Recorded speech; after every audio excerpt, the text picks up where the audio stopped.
नमस्कार, मैं Shiv Prakash Tiwari Q TV में आपका स्वागत करता हूं। आज हमारे साथ एक ऐसे मेहमान मौजूद हैं जिन्होंने अपने कार्य कौशल और व्यवहार से लोगों को प्रभावित किया है।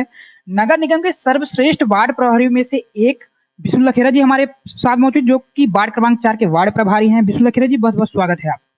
धन्यवाद शिव प्रकाश जी। आपने मुझे इस लायक समझा कि मैं पहली सीढ़ी में उपस्थित हुआ हूँ आपके पास। तो मेरे लिए सौभाग्य की बात है कि मैं आज जनता के बीच में एक इंटरव्यू देने जा रहा हूँ। बस यही चाहता हूँ कि आपका जो क्वेश्चन हो अच्छे तरीके से मैं उसका जवाब दे सकूँ। लखेरा जी, वार्ड में आपको बहुत ज्यादा लोग पसंद करते हैं और आपके बारे में बच्चों से लेकर बुजुर्ग तक आपका नाम जानते हैं, हर कोई पहचानता है आपको। तो लोग आपके बारे में जिज्ञासु हैं कि कहाँ से आपने ये सारी चीज़ स्टार्ट की और एक शिखर तक पहुँचे, आज वार्ड प्रभारी हैं। तो कहाँ ये स्कूल से लेकर और कॉलेज तक का सफ़र क्या रहा है आपका, और इस दौरान किन परिस्थितियों का और सामना करना पड़ा, ये आप थोड़ा-सा बताएँ हमारे दर्शकों को? अ, बचपन से लेके कॉलेज लाइफ तक के बारे में मैं अगर बोलना चाहूँ तो भगवान ना करे किसी को ऐसा संघर्ष झेलना पड़े। बचपन में मैं काफ़ी काफ़ी संघर्षों का सामना किया हूँ। बचपन में मैंने देखा कि खुद कमाना खुद कमाना, खुद पढ़ाई करना और खुद खाना, आपने बहुत कम ही देखा होगा। मेरे साथ बचपन में ऐसा हुआ कि 5वीं कक्षा तक तो ठीक है अपन बच्चे रहते हैं। 6वीं से कुछ अपना ब्रेन ऊपर हुआ। कक्षा 8वीं 9वीं में जब थोड़ा ऊपर गए तो हमारे पिताजी नगर निगम में थे। आप लोगों ने सुना ही होगा कि 16-16 महीनों की तनख्वाह नहीं मिलती थी। अब उसमें एक कमाने वाले, हम 10 खाने वाले, 6 भाई, 2 भाई-बहन, माता-पिता मिला के 10 लोग थे। अब इसमें कक्षा 10वीं की बात है कि एक ड्रेस में मैं स्कूल जाता था। सुबह जाता था, शाम को धुलता था, फिर सुबह उसी को पहन के चले जाता था। एक बार क्या हुआ था कि मेरे साथ काफ़ी ट्रेजेडी हुई। मैं स्कूल गया था, स्कूल में मेरे बुधवार और शनिवार को एक ड्रेस लगती थी व्हाइट कलर की। मेरे पास वो नहीं थी। उस दिन मैं स्कूल नहीं गया और दोस्तों के प्रति इतना लगाव था कि मैं टी-शर्ट लोवर पहन के उनके पास चला गया। और जब गया तो प्रिंसिपल सर लोगों ने मुझे पकड़ लिया, कान पकड़ा ऐसे और 2-3 चाँटे लगाए। बोले कि तुम कहाँ से इस परिसर में घुस आए हो? चलो अंदर, तुमको पुलिस से भिड़वा देते हैं। मैं गया अंदर और खूब सिक-सिक के रोने लगा। बोले रोते क्यों हो? तो मैंने सर को बोला, सर मैं इसी स्कूल का स्टूडेंट हूँ। मेरे पिताजी की 16 महीने से सैलरी नहीं मिली है। खाने की दिक्कत होती है। इसके कारण मेरे पास व्हाइट ड्रेस नहीं है। सर ने बोला कि किस पद में है पिताजी, कहाँ है? मैंने बताया सर नगर निगम में है। तो उन्होंने ये मेरी ये भावना देख के उन्होंने ये किया कि मेरे साथ मेरे लिए एक छूट दे दी। क्या है कि तुम्हारे लिए छूट है, तुम बुधवार और शनिवार को व्हाइट ड्रेस मत पहन के आओ, लेकिन स्कूल आओ। जी। तो ये हुई स्कूल लाइफ। कॉलेज लाइफ में क्या हुआ कि 12th के बाद लोगों का वो रहता है कि अच्छे बड़े-बड़े कॉलेजों में पढ़ें, है ना? तो मैं भी चाहता था कि मैं एक्सीलेंस कॉलेज टीआरएस में पढूँ, लेकिन पिताजी की सैलरी उतनी नहीं होने से मैं उस कॉलेज में नहीं पढ़ पाया। हाँ, ये है कि प्राइवेट कॉलेज में पढ़ा, विंध्याचल कॉलेज, है ना? वहाँ के जो अनुपम तिवारी सर हैं, वो उनका कॉलेज था और वो उन्होंने काफ़ी सपोर्ट किया मेरा। उन्होंने बोला बेटा तुम पढ़ो, पढ़ो और तुम कॉलेज ना आओ लेकिन तुम पढ़ो। फिर मैं दुकान में जाके काम करता था। जिस दिन मेरा पेपर होता था, उस उसके 1 दिन पहले मैं पढ़ता था और अपने कॉलेज का पेपर दे के अच्छे नंबरों से ग्रेजुएशन पास किया। ये मेरी स्कूल से कॉलेज तक की लाइफ। आप नगर निगम में कब और कैसे नियुक्त हुए? मैं नगर निगम, मेरे जैसे मैंने बताया था कि मेरे पिताजी नगर निगम में सर्विस थे, राजस्व उप निरीक्षक पद पे कार्यरत थे। यही 16 महीने, देखिए क्या होता है कि जब इंसान को सैलरी ना मिले और परिवार के 10 लोग खाने वाले हों, तो पिता एक ऐसी चीज़ है कि अपने अपने अंदर की चीज़ों को अपने परिवार वालों के सामने नहीं आने दे सकते, कि मेरे अंदर क्या है, क्या नहीं। मेरे पिताजी को रही शुरू से बीमारी, और वो बीमारी हम लोग को खाने खिलाने के चक्कर में वो अपनी बीमारी का इलाज नहीं करा पाए। लास्ट टाइम में उनको पता चला कि उनको शुगर की ज़्यादा दिक्कत है और उनकी किडनी शुगर की करंट खत्म हो चुकी थी, डायलिसिस ने डॉक्टर ने बोल दिया। इसी बीच उनकी मृत्यु हुई और फिर उसके बाद 3 महीने बाद उनकी जगह मेरी अनुकंपा नियुक्ति है। 10 सितंबर 2007 को मेरी नगर निगम में नियुक्ति की। यही मेरी नियुक्ति है नगर निगम की। नगर निगम में आप अब तक कितने वार्ड के प्रभारी रह चुके हैं? शुरू जब 10 सितंबर को मेरी नियुक्ति हुई, 3 महीने तो मुझे ट्रेनिंग में लग गए थे कार्य को समझने के लिए कि कहाँ कार्य, कैसा कार्य करना है। तो शुरू में मैं 21 वार्ड का प्रभारी था। उसके बाद एक दिन के लिए 17 वार्ड का प्रभारी था।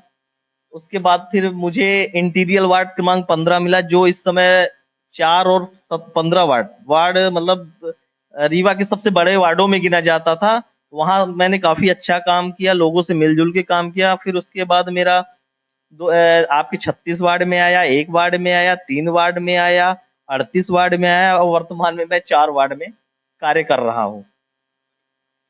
बस इसके अलावा अब यही लगता है कि अब आगे कौन-सा वार्ड मिलेगा, क्या प्रभार मिलेगा, ये मालिक ही जानेगा।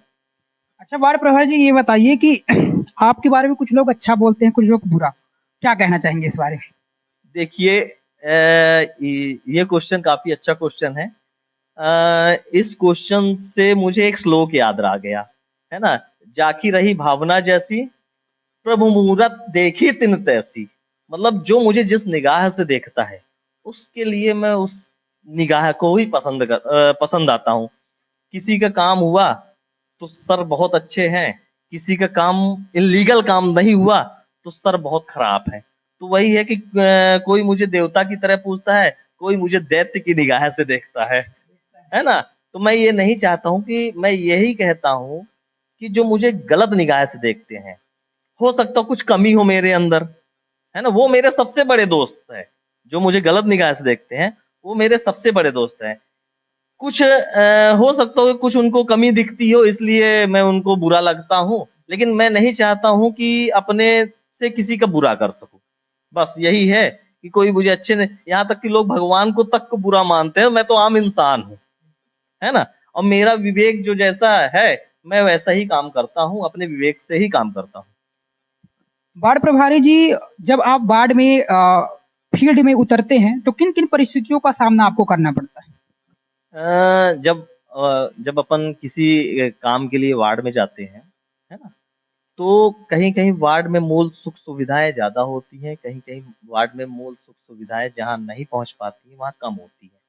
तो मैं एक जैसे वार्ड क्रमांक 4 में संपत्ति कर लेने के लिए निकलता हूँ, तो यह देखता हूँ कि उपभोक्ता देखिए क्या होता है लोगों से पैसे निकालना इतना आसान नहीं है ना? क्योंकि जनता बेचारी अपना पैसा दे रही है, लेकिन उनको जागरूकताओं की कमी है कि उनके पैसे को हम किस तरह खर्च कर रहे हैं ये उनको पता नहीं है। जब अगर हम किसी से टैक्स माँगते हैं, वो कहते हैं कि यहाँ क्या सुविधा है कि आपको हम टैक्स दे दें? तो मैं यही कहना चाहूँगा कि जो पैसा आप दे रहे हो, उसी से ही आपके क्षेत्रों का विकास हो रहा है। कल कुछ और था, आज कुछ और है, कल कुछ और होगा। तो मैं यही कहना चाहता हूँ कि आप अच्छे तरीके से जो भी शासन के कर, टैक्स या है जो समय-समय पे देते रहेंगे, वो आपको सुख-सुविधाएँ मिलती रहेंगी, जिससे आपको कभी किसी प्रकार की कठिनाई का सामना नहीं हो सकता है। और रही बात हमारी, तो मुझे यही सब चीज़ देखना पड़ता है लोगों से पैसे जब टैक्स लेता हूँ, तो कोई देता भी है, कोई नहीं भी देता है ना? तो मुझे अपना सामंजस्य स्थापित करके ही चलना पड़ता है। अच्छा लखेरा जी जब कोई टैक्स नहीं पे करता तो फिर आप क्या जवाब देते हैं? देखिए, यदि कोई टैक्स नहीं देता है, तो अपन उसको फ़ोर्स नहीं कर देखिए क्या होता है कि एक आम आदमी खुद कमाने, खुद खाने वाला, ठीक है ना? अगर अपन उससे टैक्स माँगते हैं, वो कहता है कि हमको नहीं दे सकते। तो अपन देखिए कार्रवा नियम से तो कार्यवाही है, ठीक है ना? हम नहीं चाहते कि उस पे कार्यवाही हो।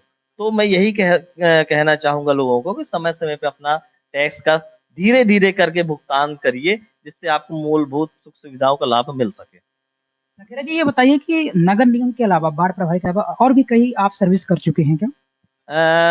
2007 में मेरी नियुक्ति हुई है, 2014 में मैं 18 महीने के लिए वनवास गया था। नीमच। नीमच में मेरी पोस्टिंग हुई थी, शासन स्तर पे मेरा ट्रांसफ़र हुआ था। तो वहाँ भी मैं अपने व्यवहार से लोगों का दिल जीतता हूँ। जो स्वच्छ भारत अभियान के तहत मैंने वहाँ ऐसी सफाई की थी, लगभग 1 किलोमीटर झाड़ू अकेले लगाया था। वहाँ की जो उस टाइम की आपकी मुख्य नगर पालिका अधिकारी सविता प्रधान गौड़ जी हैं, उन्होंने मुझे बुलाया और कई लोगों के सामने मुझे पुरस्कृत किया था। तो मैं बताऊँ कि मैं काम के प्रति कभी पीछे रहता नहीं हूँ। मैं अपनी कहते हैं ना, सामने वाले का काम दिखता है, काम दिखेगा तो नाम ऑलरेडी होगा, है ना? तो मैं बाहर नीमच यहाँ से लगभग 900 किलोमीटर है, वहाँ अपना सेवा दे चुका हूँ। लखेरा जी, अपना मार्गदर्शक किसे मानते हैं आप? हाँ, ये क्वेश्चन काफ़ी सोच समझ के पूछा है आपने। मैं अपना मार्गदर्शक देखिए सीढ़ी बाई सीढ़ी मानता हूँ। सबसे पहली मेरी मार्गदर्शक है जो मुझे 9 महीने कोख में पाली थी, मुझे पैदा की, फिंगर पकड़ के चलना सिखाया। तो सबसे पहली मार्गदर्शक तो मेरी माँ है। फिर जब थोड़ा बड़ा हुआ तो जो मेरे पिताजी हैं, वो मेरे स्कूल लेवल तक वो मेरे मार्गदर्शन थे, क्योंकि उन्हीं के संस्कारों से आज मेरे ये संस्कार हैं, है ना? और उसके बाद तीसरे मार्गदर्शक राम। राम का मतलब रास्ता दिखाने वाला, राह दिखाने वाला मुर्शिद यानी सतगुरु, जो मुझे रास्ता दिखाए सही और गलत का, वो मेरे तीसरे मार्गदर्शक है। चौथे मार्गदर्शक मैं अपने स्वयं को मानता हूँ, क्योंकि क्या है कि काम करना मुझे ही है, सुनूंगा सबकी, लेकिन मुझे अपने विवेक से ही काम करना है कि क्या सही है क्या गलत है ना? कोई कहेगा कि नहीं ऐसा करो, कोई कहेगा नहीं ऐसा करो, लेकिन जो मेरा विवेक कहेगा वो ही मैं करूंगा। मैं बता दूं, एक बार मेरा वो हुआ था, रैकिंग हुई थी कॉलेज में, रैकिंग हुई थी, कहते पहले रैकिंग चलती थी। तो दो सीनियर थे, एक सीनियर बोलता है बोल गाड़ी आता है, एक सीनियर बोलता है बोल गाड़ी आती है। अब देखिए यहाँ मेरा विवेक काम दिया। अगर वो बोला कि गाड़ी आता है तो मैं मारूंगा तुमको, और गाड़ी आती है तो बोलोगे तो मैं मारूंगा तुमको, तो मैंने अपने विवेक का काम किया, मैंने कहा गाड़ी आवल लागी। तो दोनों स्तर से मैंने अपने विवेक का काम करते, तो मैं अब मतलब चौथा जो मार्गदर्शक मैं अपने स्वयं को बोलते हैं, मानता हूँ। मैंने कई बार आपको देखा आप क्रिकेट खेलते हैं, कई अधिकारियों के साथ क्रिकेट आपने खेला है और जो ईश्वर चंद्र पांडे हैं जो कि नेशनल खिलाड़ी हैं उनके साथ भी आपने खेला है, कुलदीप सेन जी के साथ आपने खेला है। तो दर्शकों को थोड़ा-सा बताएँ कि क्रिकेट के बारे में, अपने बारे में? देखिए जब मैं कॉलेज था, स्कूल लाइफ से मैंने खेल को शुरू किया था, और खेलते मैं एज इट इज मैं क्रिकेट को बहुत पसंद करता हूँ। मैं यहाँ तक कि क्रिकेट के सामने हर चीज छोड़ देता हूँ, क्योंकि खेल से जुड़ा व्यक्ति, मैं बता दूं, जो कोई भी खेल हो, खेल से जुड़ा व्यक्ति जरूरी नहीं कि इंटरनेशनल खेले, है ना? तो खेल से जुड़ा व्यक्ति क्या होता है कि उसके बैकग्राउंड अच्छे होते हैं, उसको संस्कार अच्छे मिलते हैं, और वो कभी गुस्सा ज्यादा नहीं करेगा, वो नरम दिल का रहेगा हमेशा, है ना? वो नरम दिल का रहेगा। और जहां तक मैं अपनी बात बताऊं, तो मैं एक रीवा डिवीजन का प्लेयर रह चुका हूँ 2005 में, है ना? 2005 के बाद मैं धीरे-धीरे जैसा काम करता गया वैसे क्रिकेट खेलता गया, है ना? ये मेरा सौभाग्य है कि मैं ईश्वर चंद पांडे और कुलदीप सेन जी के साथ खेला हूँ, और वर्तमान में मैं अपने 2 आईएएस अफसर, है ना, के साथ खेलता हूँ। ये मेरा सबसे बड़ा सौभाग्य है। मैंने कहा ना कि जैसे खेल से बैकग्राउंड आप जैसे अपनी प्रतिस्पर्धा दिखाएँगे, वैसे आपकी पहचान बढ़ती है। वर्तमान जबलपुर नगर निगम कमिश्नर सर वानखेड़े सर हैं, उनके साथ मेरे मुझे खेलने का अवसर मिलता है, और अपने रीवा क्षेत्र के जिला पंचायत सीओ जो हैं, संजय सोनवड़े साहब, उनके साथ खेलने का मुझे मौका मिला। तो खेल से ही ना ये पहचान हुई, हैं? कहते हैं ना सर्वे भवन्तु सुखिनः, है ना? और खेल एक ऐसी चीज़ है, उस वो आपके शरीर के साथ-साथ आपकी दिनचर्या बदल देता है। इस समय हम लोग काम करते हैं, और काम की इतनी टेंशन रहती है, यदि 2 घंटे सुबह खेल लेते हैं ना, पूरे दिन की एनर्जी मिल जाती है। तो मैं यही कहता हूँ कि कोई भी गेम खेलें, आप नशे से तो दूर हैं? नशे, क्रिकेट या कोई भी गेम को एक नशा बना लीजिए ना, तो वो आपको नशा लग जाएगा, उससे आपकी जो आयु है 5-10 साल और बढ़ जाएगी। जी, आप अच्छे प्रशासन से क्या चाहेंगे? देखिए, मैं एक कर्मचारी हूँ और एक आम नागरिक। कर्मचारी छोड़ के मैं एक आम नागरिक की तरह बोलता हूँ। अगर मैं एक आम नागरिक हूँ तो अच्छे प्रशासन से मैं यही चाहूँगा कि अच्छा प्रशासन जो किसी भी स्तर पे, किसी भी सीढ़ी पे, जो बंदे को जो चीज़ की जो चीज की जरूरत है, उस जरूरत को यदि वो उसको मिल जाए, जैसे मान लीजिए आजकल बेरोजगार कितने घूम रहे हैं, है ना? कितने बेरोजगार घूम रहे हैं, कितने को सुख सुविधाएं नहीं प्राप्त हो रही हैं। तो अच्छा प्रशासन उसका सर्वे करके उन चीजों को उनके पास तक पहुंचा दे, या मैं ही बेरोजगार हूं मेरे तक ही पहुंचा दे, इससे बड़ा अच्छा प्रशासन कोई नहीं है। बहुत-बहुत धन्यवाद विष्णु लखेरा जी, आपने बहुमूल्य समय हमें दिया। ये हमारे विष्णु लखेरा जी थे, वार्ड क्रमांक 4 के वार्ड प्रभारी।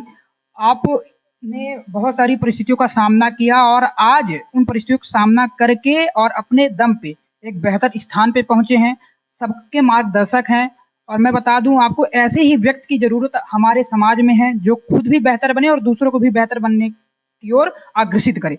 बहुत-बहुत धन्यवाद।